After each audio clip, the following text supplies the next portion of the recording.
ഇന്നത്തെ എൻ്റെ ബ്രേക്ക്ഫാസ്റ്റാണ് നിങ്ങളുടെ മുമ്പിൽ. നമുക്ക് മുട്ട സ്റ്റൂ ഉണ്ടാക്കാം. മുട്ട പുഴുങ്ങാൻ ആദ്യം വെക്കുക. പിന്നെ സ്റ്റൂവിന് വേണ്ടിയിട്ടുള്ള കുറച്ച് വെജിറ്റബിൾസ് ഞാൻ ഇട്ടിട്ടുണ്ട്. ഇഞ്ചി, പച്ചമുളക്, വെളുത്തുള്ളി, ഉപ്പ്, കറുവപ്പട്ട, ഒരു ബേ ലീഫ്, കുരുമുളക് ചതച്ചത്, ഉപ്പ് എല്ലാം ചേർത്ത് നമ്മൾ വേവിക്കാൻ വെച്ചിട്ടുണ്ട്.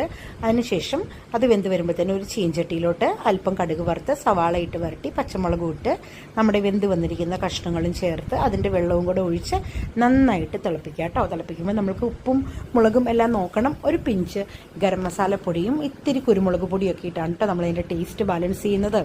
അതിനുശേഷം നമ്മളിതിലോട്ട് ഒരല്പം കോൺഫ്ലോറും കലക്കി ഒഴിച്ച് പിന്നെ ഒരു കപ്പ് ഒന്നാമത്തെ തേങ്ങാപ്പാലോ അല്ലെങ്കിൽ സാധാരണ കൗമിൽക്കായാലും മതി കേട്ടോ. നമുക്കതിനെ ആഡ് ചെയ്തിട്ട് ചെറുതായിട്ടൊന്ന് തിളപ്പിക്കാം. അധികം നേരം തിളപ്പിച്ചുകൊണ്ടിരിക്കേണ്ട കേട്ടോ, ഈ പാല പിരിഞ്ഞു പോകുകയെ.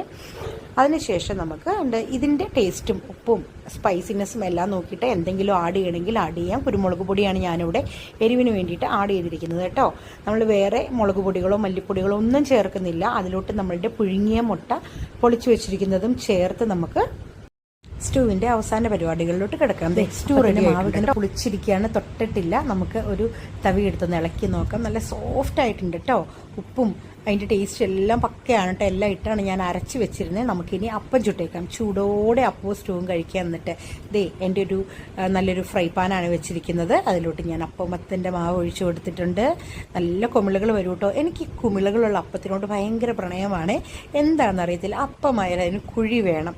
എന്തിനായി കുഴി എണ്ണുന്നതെന്നായിരിക്കും, പക്ഷെ എനിക്ക് ആ കുഴി കണ്ടാലേ കഴിക്കാൻ പറ്റുള്ളൂ. ആ കുഴിയിലോട്ട് നമ്മൾ ഒഴിക്കുന്ന കറിയുടെ ആ ചാറൊക്കെ അങ്ങ് ഇറങ്ങി ചെന്ന് ഈ അപ്പം നല്ല ജ്യൂസി ആയിട്ടിരുന്ന് ഇരിക്കുന്നത് കഴിക്കാനാട്ടോ എനിക്ക് താല്പര്യം. എന്നെപ്പോലെ താല്പര്യമുള്ള ആരെങ്കിലും ഉണ്ടെങ്കിൽ ഒന്ന് കമൻറ്റ് ചെയ്യണേ.